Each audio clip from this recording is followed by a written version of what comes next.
drink since the old days. I want to know about the old days. I'm going.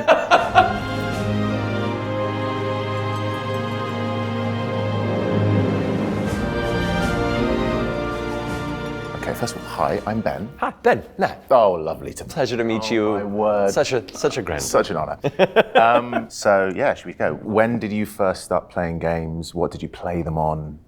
Oh man, I think, as my mom said it, when my mom was pregnant with me, my dad would go and play Asteroids, the arcade game. So technically I was still in the womb. My parents loved Centipede and a lot of the old arcade games when they first came up. And then I got to experience the first Atari 2600 when I was very young, but the first real system that I owned, was the first NES, Nintendo Entertainment System. And that introduced me to so many games that radically altered my future. But I remember Dragon Warrior and the very first Final Fantasy were the games that really kind of clicked in a way that I wasn't aware that there could be this long-running immersive narrative, and it was my introduction to a lot of the genre of fantasy in general, aside from like picking up ancillary things from like watching Unico on Island of Magic when I was very young, and all these weird little bits of media. The first Final Fantasy on the NES was the game that really kind of drew my obsession. How old were you then?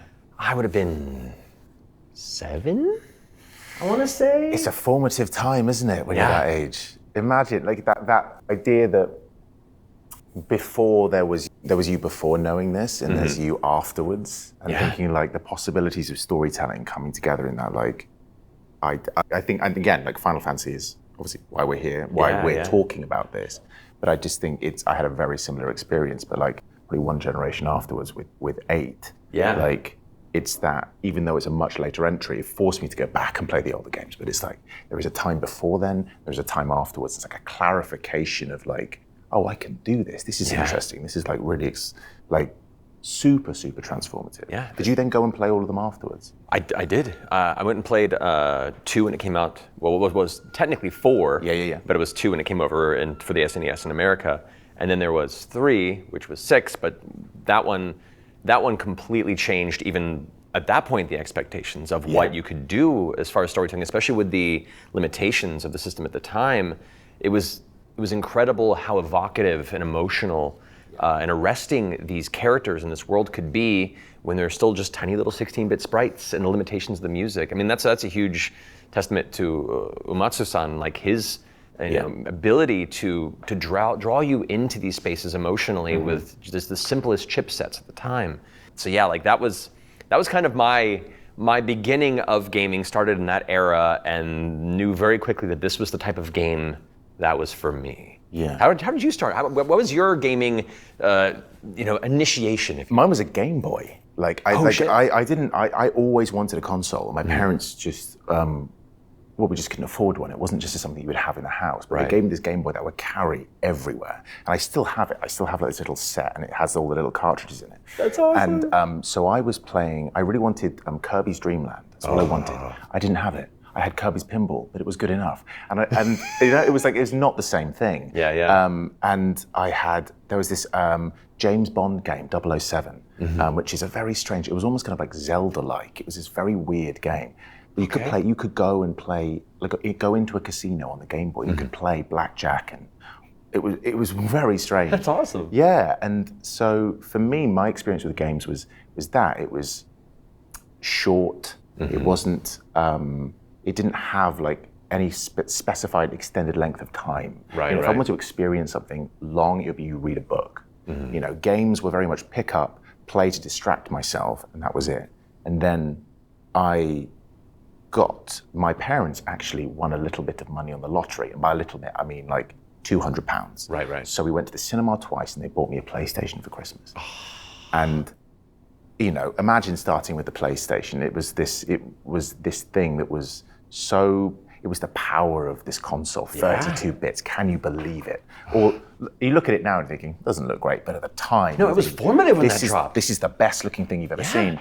But I didn't get it immediately as soon as the PlayStation came out. Like, I was a little bit further in, so the games I got were like Gran Turismo and Resident Evil 2. Oh, good choices. But then I kind of made I mean, Resident Evil 2 was way too scary. It was way too scary. But again, it was like a Gran Turismo was a racing game. There was something, I could piecemeal about it. I'd go and play it a little bit. So I didn't really have this extended time with a game. And then my dad bought me Final Fantasy VIII, and I was rubbish at it. I was so bad at it. I didn't understand it. I had no language to understand what my relationship with this is going to be. For me, a game would take maybe 5 hours and it would be done. Right. But then I finally beat Ifrit in the cave, and then I realized there was this whole world, and then it kept going and it kept going and it kept going. And then 108 hours later, I've had one of the most transformative experience of my life. I've fallen in love with these characters. I remember being bereft when it was over. It was also a way of connecting with my dad, because he loved fantasy novels. Like I still remember, like, by his bed, he would have absolutely everything. Like all these almost like impenetrable sci-fi novels that are 3,000 pages long. He was just deep in it, and he would just sit there, and that would be his world. And I thought, I can connect with him because I'm playing a fantasy game. So I would sit and I would describe what was happening in Final Fantasy VIII to him. We were in a taverna in Greece, and he was there sitting drinking a beer, and God bless him, the patience of a saint. He was not interested. He was not interested. Right. And I was going, and then we went to Balam Garden, and this thing happened. Then we went on this mission. It was timed. Oh my word! And like, I've gone to Estar. You open a door, and it's there. It's revealed. It was this like, and I think I did the whole story like up to the end of disc 3, and I thought this was a way of connecting with him, and he just he humored me. And he liked that I had something that I was deeply passionate about. And then, like you, it's like I go and figure out ways of re-accessing this series. Yeah. And so then I went and played 7 and 9 and 6. And fortunately, that's when PlayStation 1 were releasing all of the games in like the anthology series. So I didn't have to emulate them. It was like these old versions. People keep telling me, it's a shame you played them on there. But for me, they were still absolutely amazing. No. The fact that you got to experience it in general, because it was so inaccessible to a lot of people, especially when those original cartridges are keepsakes now. They go on eBay for way too much money. But speaking of PlayStation 1, Final Fantasy VII, did you like it? Oh, they like it a little bit, Did you like it? Oh man, here's the thing. I was already so obsessed with Final Fantasy at that point. 6 had played through, I think, a total of 3 times, had multiple setups through each play where I just got all the characters, all max level 99, full economizers, which is like the rare relic you can put in your characters that reduces the MP cost to 1. Got Go-Go was just way too broken. Had Genji glove, 8 attacks with Sapphire, all the broken stuff. Had done everything I could possibly do in that game and was just feverishly hunting.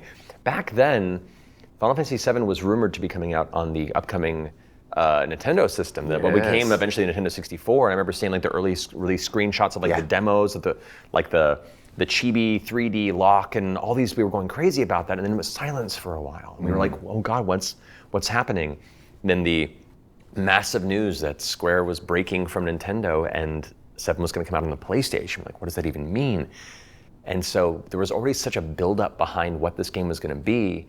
And being at that moment in time where having 1 through 6 and that certain type of expectation of what it was going to feel like, and 7 being so radically different and cinematic, and just really one of the first games that said, you think you know video games and you think you know movies. This is the first thing that really said, oh, what if they can be very similar? What if there is a bridge between the cinematic experience and the little gaming experience you've loved growing up?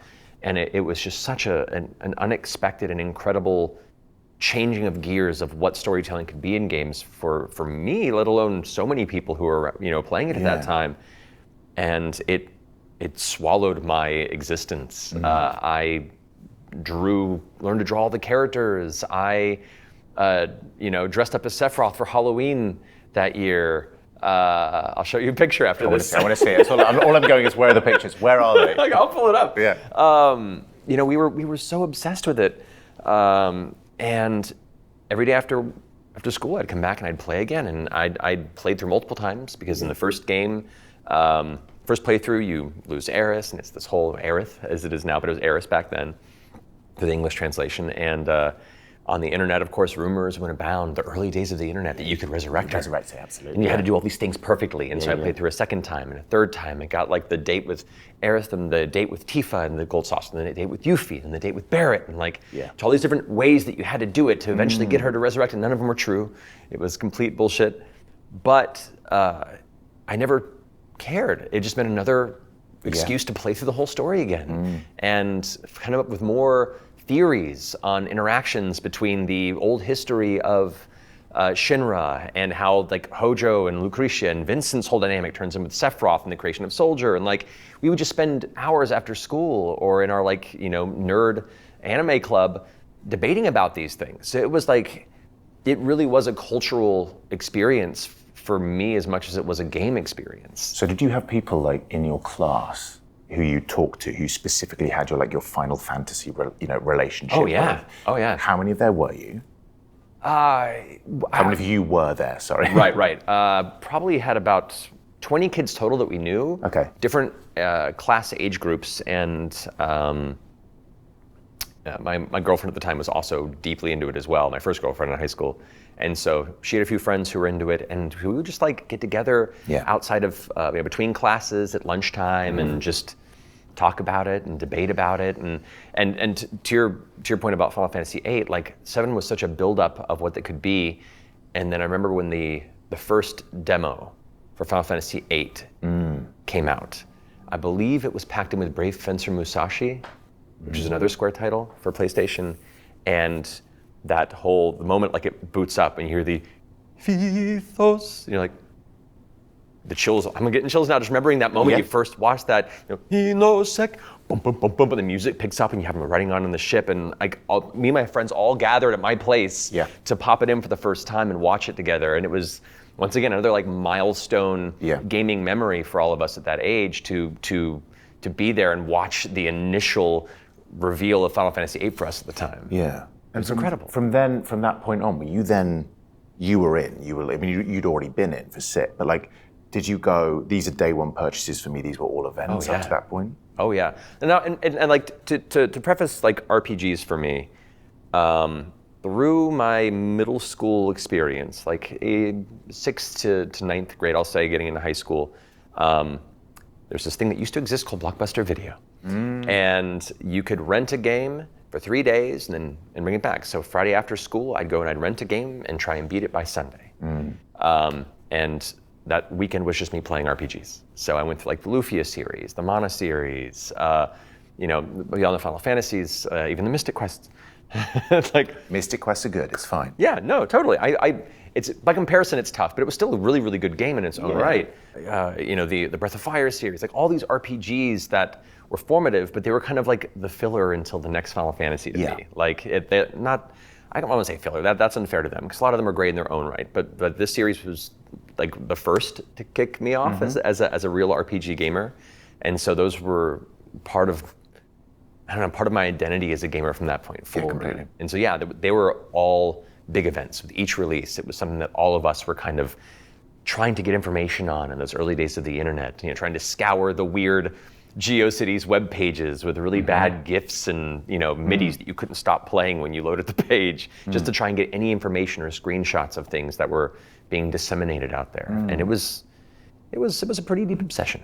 It sounds like it, but I don't think it's an unhealthy obsession. If anything, what you're talking about is you built relationships with people who are entirely attached to the identity of this franchise.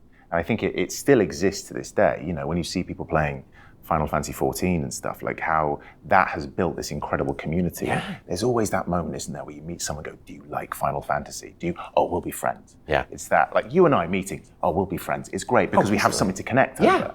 And like to then kind of go from having this love of this franchise to then, obviously we enjoy them, but then to go from that to having the opportunity to be in it.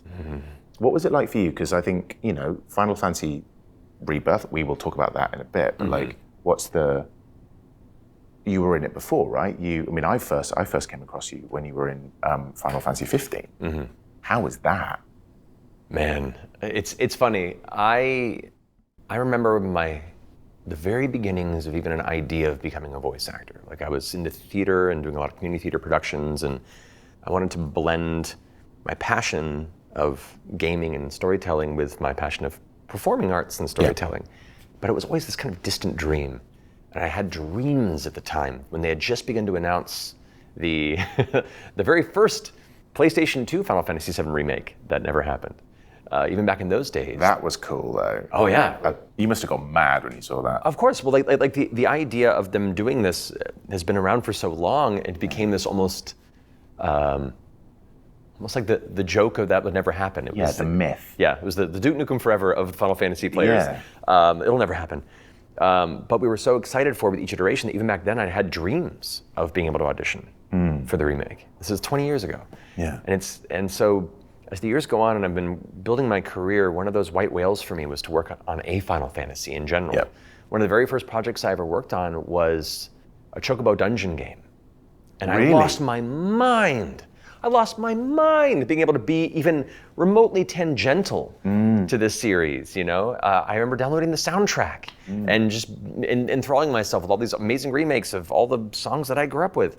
Like, even just that moment was incredible. So then to have an opportunity and be part of 15 as core was amazing. And I had a bunch of friends in the cast who were incredible too. So that was a special moment. And what I thought would probably be the peak of it. Yeah. You know, I was like, this is enough for me to be happy for a long time. Yeah. Just to be part of this. I had no idea this was coming. No, but like, can I ask, like, how long did you have to keep the secret for? So when did you, from getting the role, like, what was it like knowing that this thing had happened to you, that you're getting to play, spoiler alert, Vincent Valentine. Like, what was the process like? Because you even talk about like the pressure of like knowing what this game means to you, what this franchise means to you, but like, did you know what you were auditioning for? There's a bit of a story here, and I'm going to grill you back on your journey here in a minute. Don't worry, I expect to grill it. So, when the first game's initial character auditions went out, none of them came through they must have come through the agency, but I wasn't aware they'd gone through, or I didn't have the opportunity to read for any of the characters. And when I found out when they were announcing the main cast, I was like, oh, I missed that opportunity. Yeah. And it like broke my heart. I was like, this was something that I never thought would be possible, but if it was, I wanted to push for it. And I was like, I missed the boat on it. And so, but I was lucky enough to be brought in to do some small characters and some background things there. And even that was kind of that was a cool experience in general. Yeah. To be part of that. But I was always like, man, okay, well, they're breaking it up into multiple games, and there are characters that aren't going to be in this one. Have they already cast them? And I remember going to like one of the directors in the project that I was working with doing these background voices and was like, have they already cast everybody? He's like, no, they'll be doing that as they come along to other games. I'm like, okay, so there's still a chance. And so I just kind of waited and put the word out there and put it into the universe. You know, it's like if any of the people that I'd worked with on the first remake game, I was like, just if any of these auditions go out, for, in particular, any of these particular characters, I would very much like the opportunity to read for them. I have no expectations. Please, Your Honor. Yeah, no, it was like that. I was like, I have no expectations, and I'm never the person that will go out of their way to have that awkward moment to go to a casting director and be like, please put me in your thing. Like, I was like, I don't want to do that. I'm not saying put me in it. Just give me the opportunity to prove myself. And if I don't, that's totally fine too. I'd worked with them on many other projects. They knew that it was legit, and I was like, just give me the opportunity. And put me in the game, coach. Yeah, pretty much. Or at least put me on the bench for a second. I'll be on the bench. I'll do anything. I'll sit there. I'll get you water. I'll clean the floor. Whatever you need. I'll scratch your back. What do you need? Anything. I mean, I hope I wasn't like that. I might have been. I don't know. That's a pretty good impression of you, to be honest. Hey, it's the mirror's a little weird to look at. Look at us. Look at us. Look at us. Look at us. And the auditions came through. I remember it was for Kate Sith, or Ketchi, depending on your pronunciation. I like it. For Sid and for Vincent. And I was like, honestly, any of these characters would be amazing, but I really want Vincent for a few reasons. He's one of my favorite characters in games. and because the previous voice actor for him, Steve Bloom, is a dear friend. And if anything, I also wanted this to be an opportunity to kind of carry his torch into this. And so I put everything into this audition. And you know this, when you audition for games, there's a process where you usually hear back. Yeah. About a month, maybe 2 months, sometimes sooner, sometimes a little after. But after about the 2-month period, it's gone away. It's gone away. And we as actors, most of our career is rejection. So we do the audition and then we let it go. We have to. It's the only way we could maintain a healthy mental state. Yep. But this was the one project that got away. Like, I didn't hear anything for 9 months. Oh. They knew this whole time. And did you keep asking? No, I'm not gonna keep asking. I'm not gonna be that dick who's like, you know, is there any chance? Like, Put me in the game. Yeah, they've already gone so far out of the way to even get me the audition. Yeah. And if I didn't prove it, I didn't prove it. So like, and I can't be angry at anybody or antagonize anybody about that, but I can, all the other things that I've not gotten in my career, I've been like, that's fine, I'll move on to the next one. Yeah. This is the one that like I'd be driving and I'd remember that and be like, oh, man, the one that got away. And I got booked to do some background voices on Rebirth. And I was like, okay, I'm glad I still get to be a part of this. Yeah. They bring me in to record, and they set me up with a script, and they're like, all right, you're gonna play like Nibelheim Boy 3 or whatever, I can't remember the name of it. And they play me the Japanese audio, very young.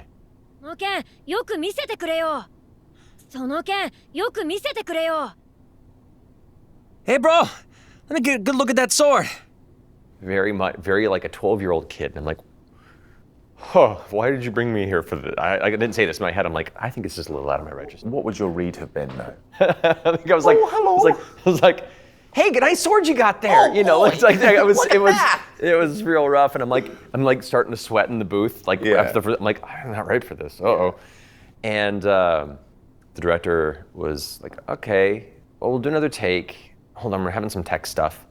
I'm like, okay. So the screen, which has a script on it, goes blank for a second. They bring it back up, and he's like, all right, we fixed tech stuff.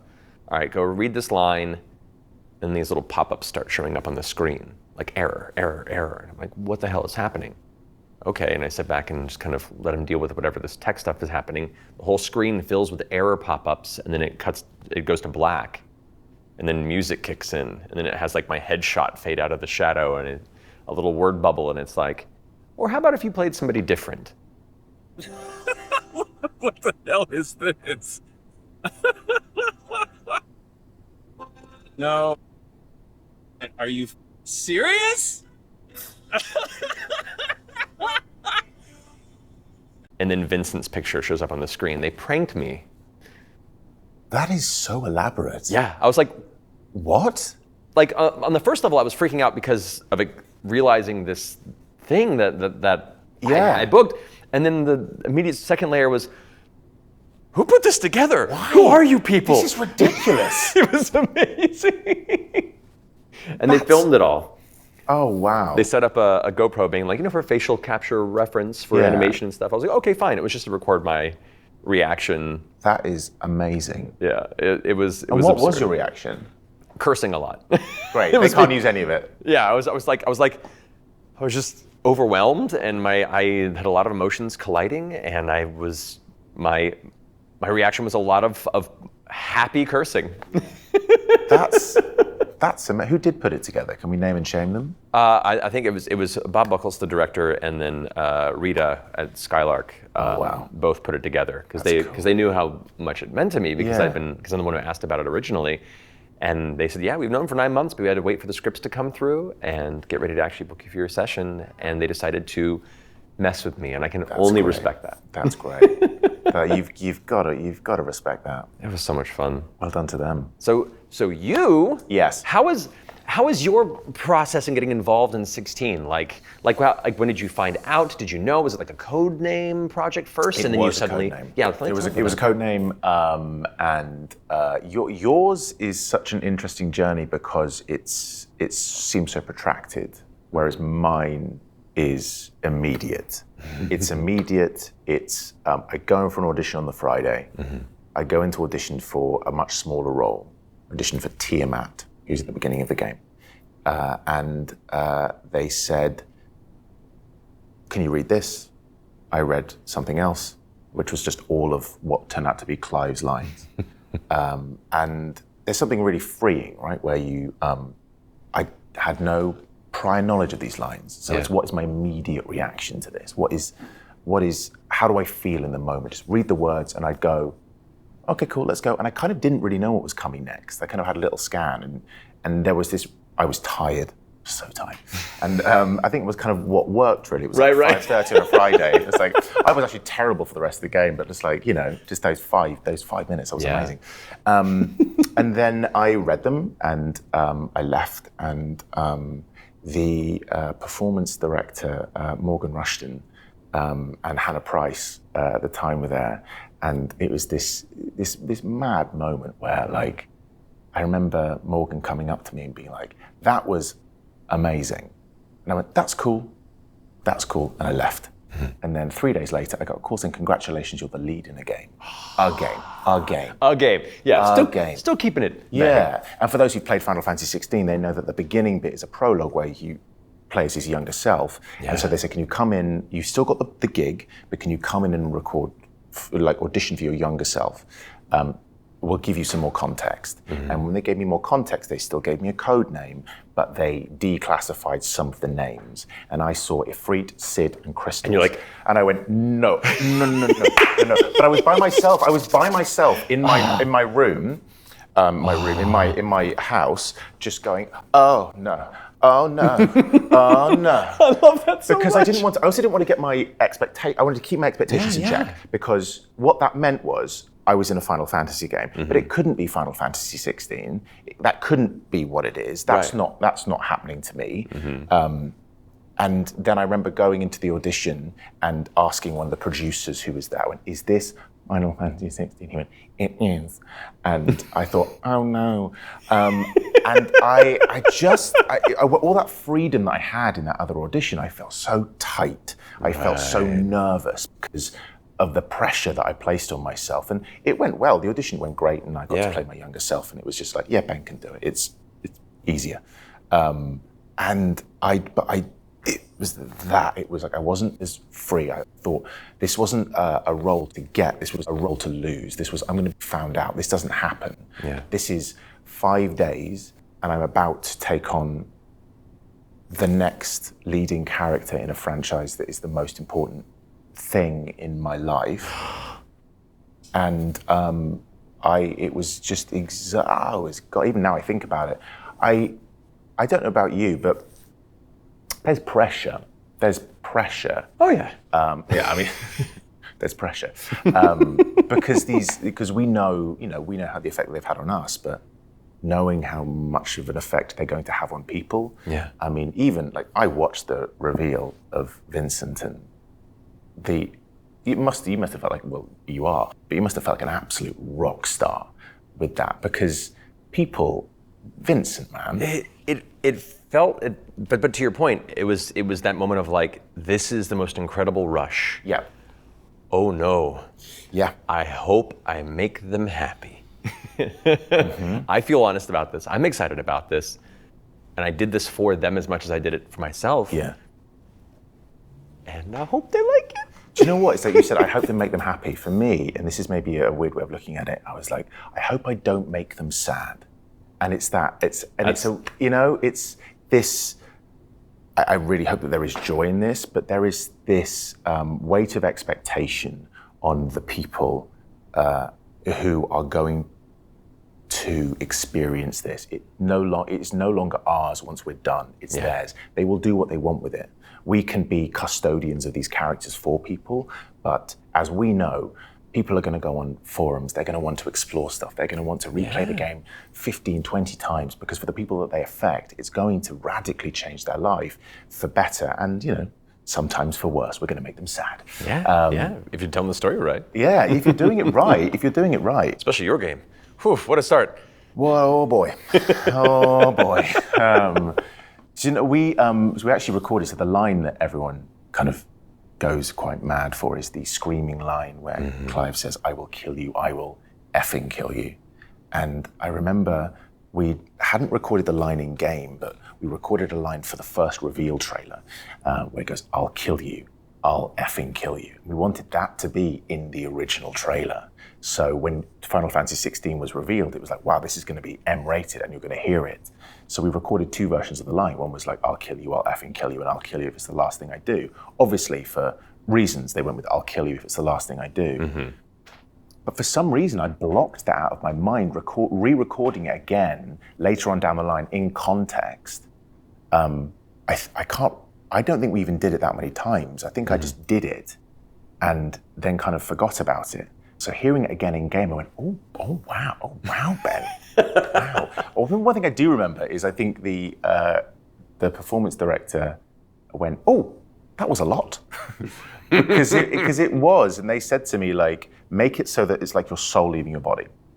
So that your entire existence is leaving somehow, like your entire purpose of living is gone. And so that's why it's an imperfect delivery of that line by any professional standards. It is, there's no breath on it. I should have taken a breath 3 words before, but I didn't. And it is this. Makes it raw, makes it real. Exactly. Yeah. And it's those moments in the game that I think work best for people are the ones that are the raw ones, are the ones that show those imperfections, that you hear the snot, you feel the anger, you feel the raw energy. It's one of those interesting battles in voiceover, depending on who's directing, who's producing a project, is there are some that really want a perfect read.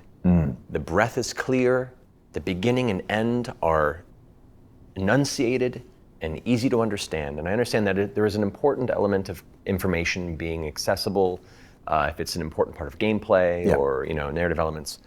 But we don't talk naturally perfectly. No.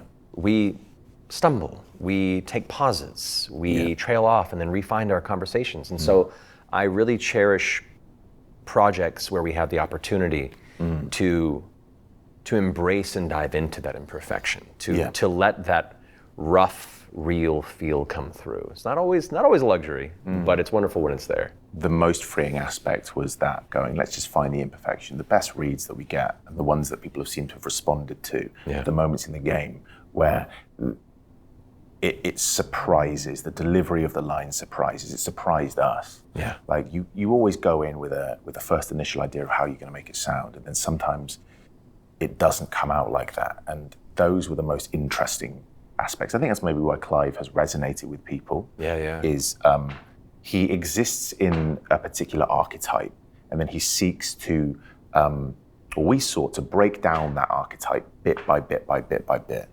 throughout the game, and he does things that are unexpected. He still sits in that hero archetype. But it's like, how can we invert those and make you feel things that you didn't expect, and explore the idea of loss and mourning and sadness, but also joy and love. And I spoke about this with Naoki Yoshida in an interview, and he asked me, what is one word to describe Clive? And I said, love. 演じ切ってみて、クライブを一言で表すとしたら何? Love. Oh. That's pretty deep. It is. Well, I think it is, don't you? Because we see love in there are so many versions of love that we see, and it can manifest itself in very dangerous ways. And I think it's that overwhelming love for his brother. It's that overwhelming love for his country. And how that manifests itself. And I think we see throughout the entirety of the game, we see that manifest itself in multiple ways for Clive. And that's why he's such a cool character, I think. Somebody's been paying attention. There you go. Someone read the script. That's what I would say. It's a perfect answer. How many people probably had their hand in creating the character? We're the tip of the iceberg of the work that we've done. But you just think about the hundreds, maybe thousands of people that have been involved in crafting this character in all levels, from like inception to now. And whenever people say, oh, congratulations on Clive, I'm thinking, congratulations to me, but to all the other people that have done this. Like the amount of iterations that Clive went through, all the animators who've gone in all the scenes and done all the things that they need to, the crafting of the clothes, the animation of the way that he moves, all of that stuff is hundreds and hundreds of people who've done that. Yeah. And we get the opportunity to add our own flavor to it, but it's the alchemy of creation that gets up to that point.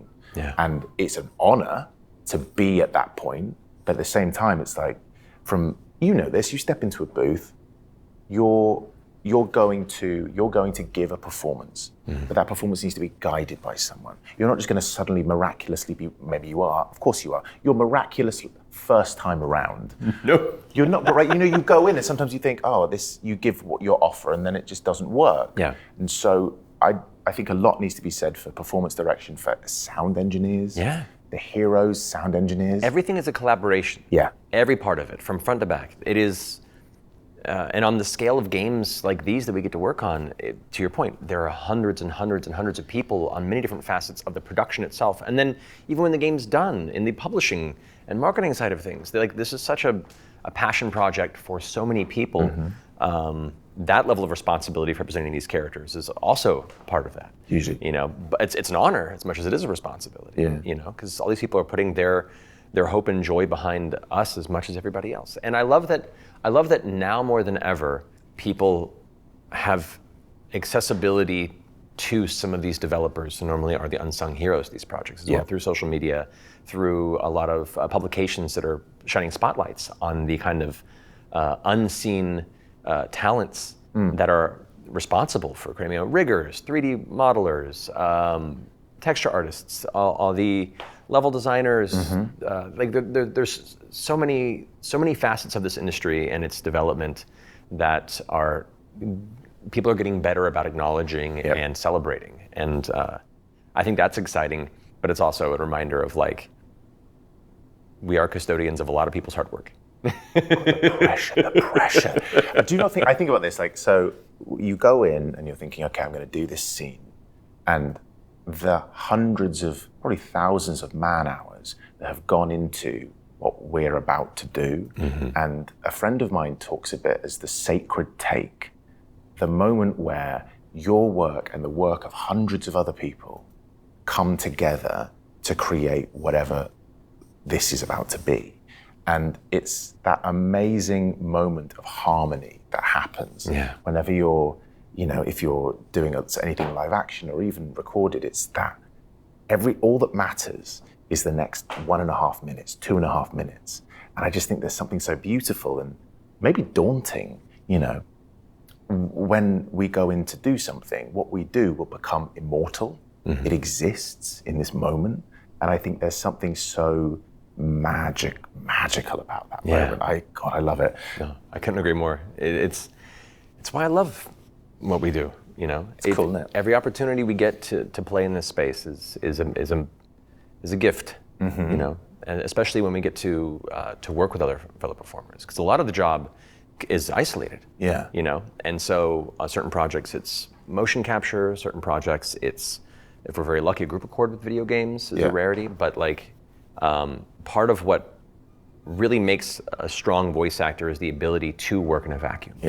With that minimal context, relying on the collaborations of the producers and the directors to give you as much as possible, and then be alone in a soundless booth with headphones on, and then slip into a magical world and feel it naturally by yourself.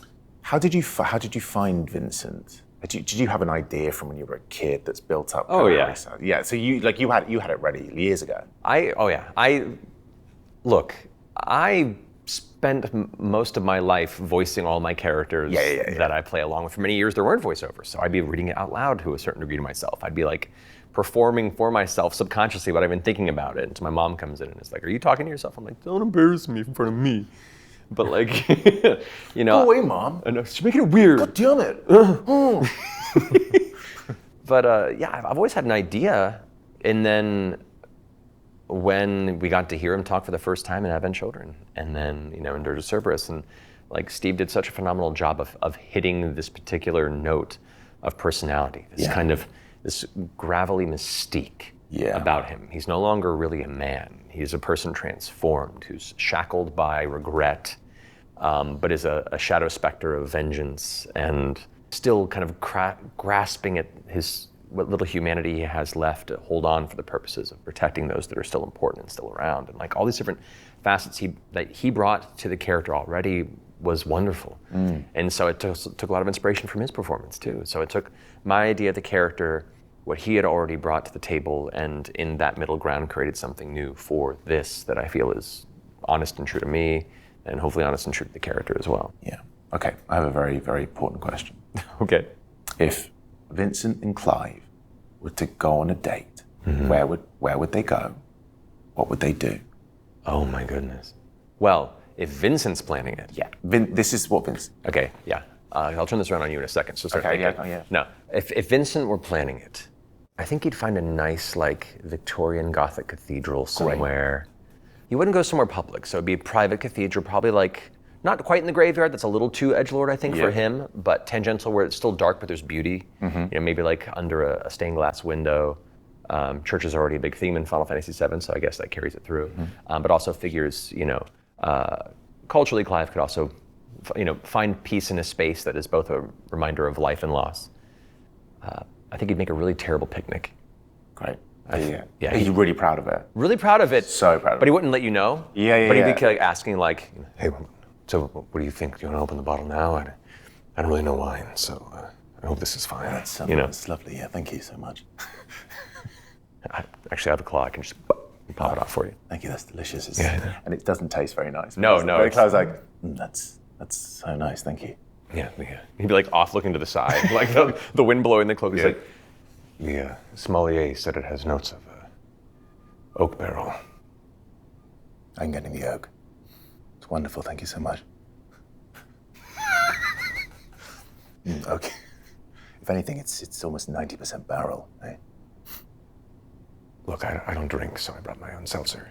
Okay. Seltzer. Yeah.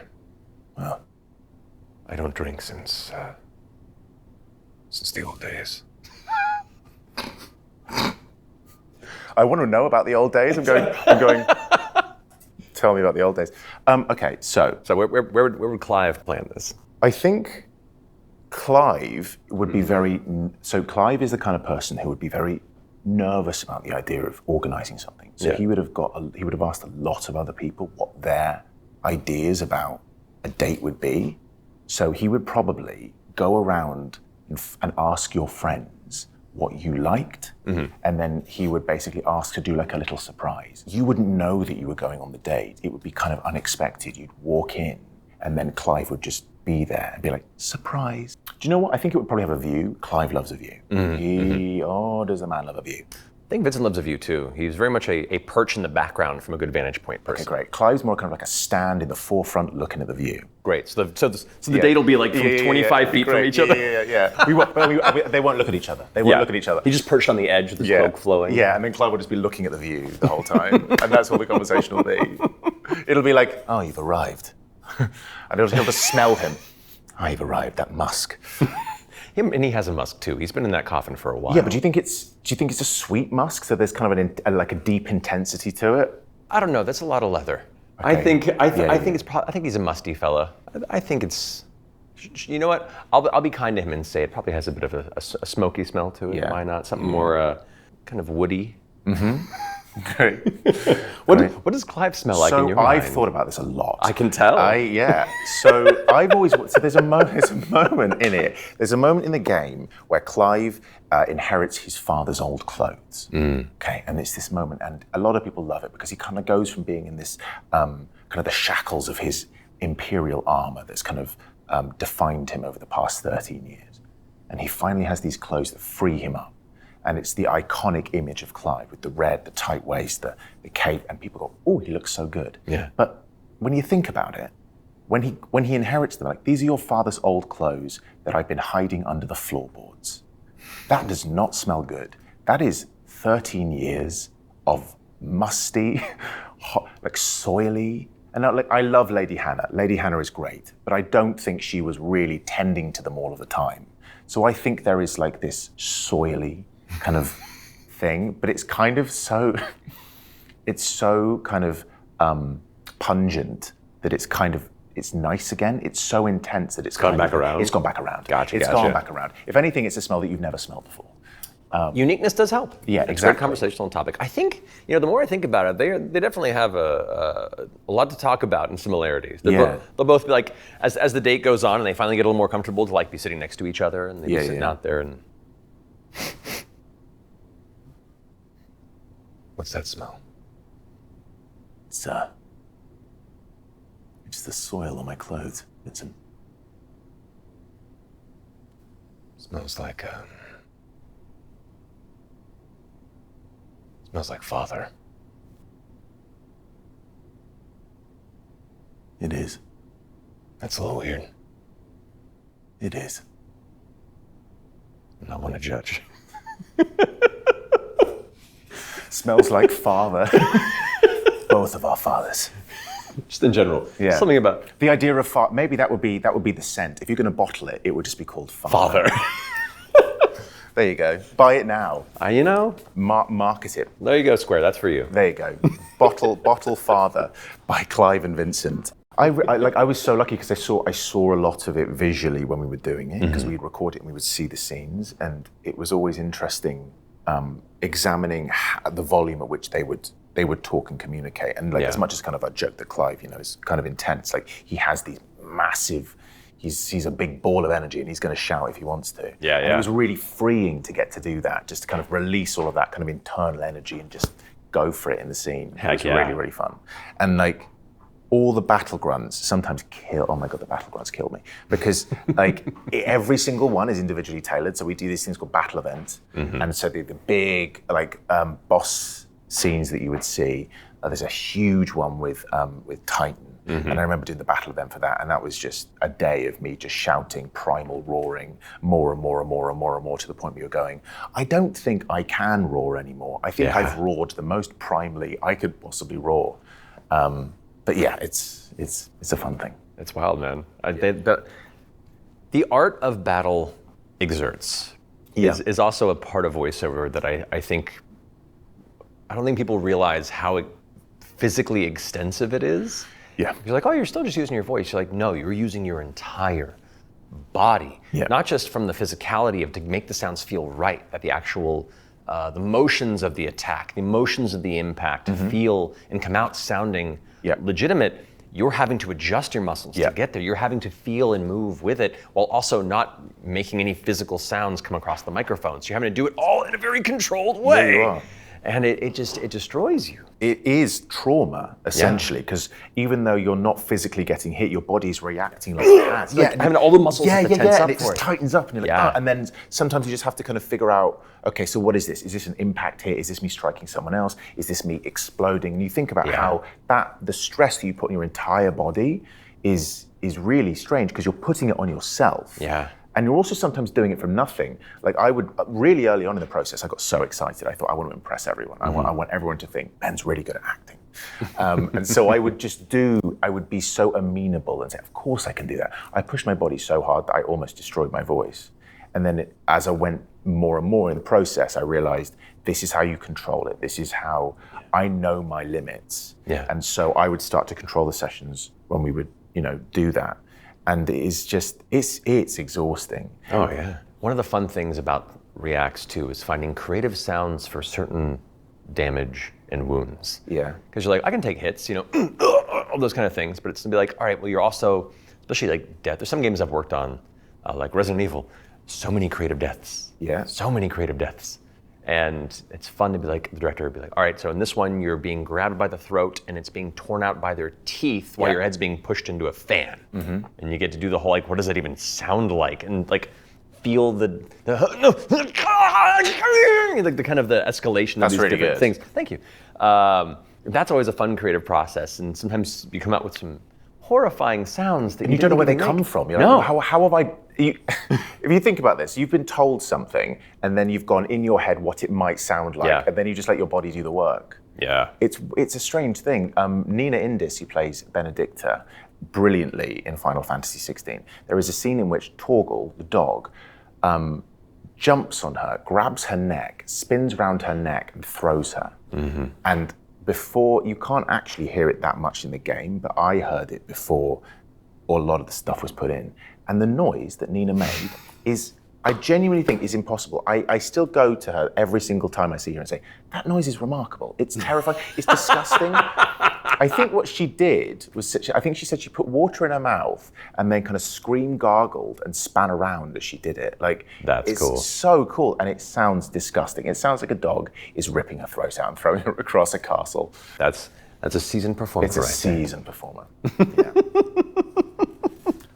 Okay, Matt, because you're just so much older than me. Yeah, no, I just You're just put so it out much, there. just so I much appreciate older. that. Because I'm so young and sprightly, I know. and so old and seasoned. Thank you so much. It was lovely helping you up the stairs. No, Look, that's why I came here. I want to make sure to meet the next generation before I turn to ash. I'm doing my community service, so it's fine. Basically, because you have this incredible career that many people would kill for, literally, and this. Hope not. Come at me. You have done so much. You have an amazing career. You've have a long-lasting career, and like Clive is essentially my first role. My first big role. What advice would you give to someone like me or someone kind of starting out about like what are some of the things that you think you've learned that you've gone, I wish I'd known that? I mean, a lot of those lessons I think you've learned through the process with Clive, which is to find your limits, to respect the collaboration. I think that's an important thing. Some of these will be things you already know, but I think are important to put out there because some performers can be very caught in their own image, and can come to the table not appreciating the collaboration that they've been invited to be a part of. So I think that's important. I think, one, make sure you stop to enjoy it. Yeah. This is such an incredible journey that you've just begun, really. Yeah. And I look forward to seeing all the incredible things that you're going to be doing as the years go on and the exciting opportunities I'm going to have to come and high-five you in the middle of it all and celebrate that. So make sure you offer yourself enough space to stop, breathe, and appreciate what this opportunity represents and the people that it's brought into your life. Because entertainment especially moves fast. Yeah. And it can be very easy to get caught in the idea of what's next. And then eventually you haven't allowed yourself that moment to kind of breathe it in. So definitely give yourself that opportunity. Yeah. It's hard when you're living paycheck to paycheck. Yeah. So, learning to offer yourself that moment is important. Do you feel that,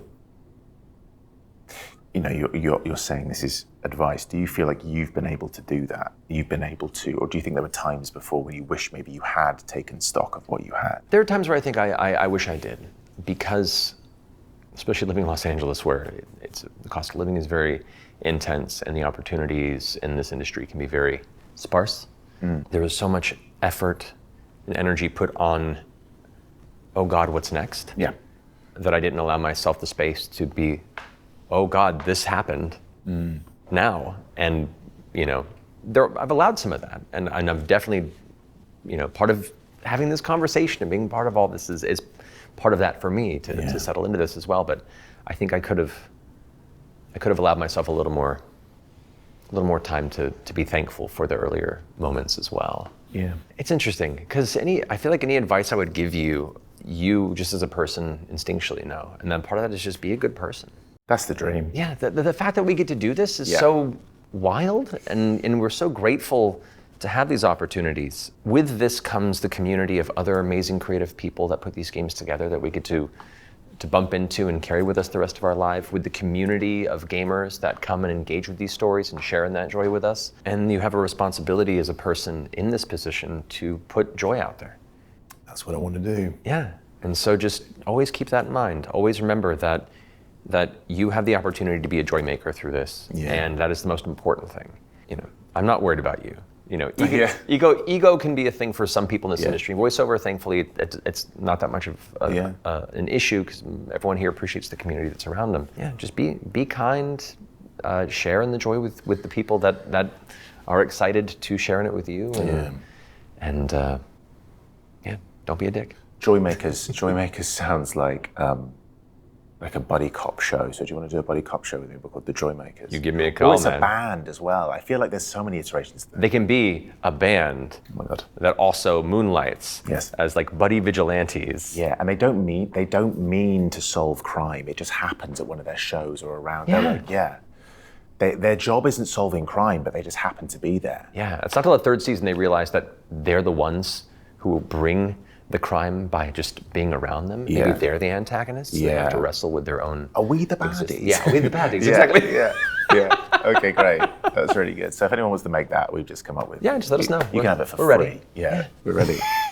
Man, this has been so much fun. So lovely. Thank you. Hey, we'll have many more of these off camera, I'm sure. So. Yeah, and just I'm so happy for you. And if my journey has been with the Final Fantasy community has just been one of complete and utter joy, and I can't wait to see how everyone has already embraced you. But like, thank you for being you. Man, thank you for being such a wonderful example of somebody who not only understands the importance of the opportunity they were given, but has seized it with wholehearted, reckless abandon, with excitement and joy and appreciation. I think that is exactly what anybody should do if they were in the position that you're in. And it makes me happy to cheer on all of the good things that have been coming to you since. And I've been looking forward to the opportunity to finally meet you, because so many people I know have talked so highly of you for so long.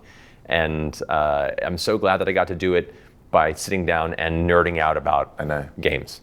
Yeah, it's weird that we did it filmed, but like we could just do it without it. Oh, we will continue. Yeah, I'm let's sure. keep going. Yeah. So we're glad we can invite you all in this for this little look. Yeah. We'll take the rest of this private.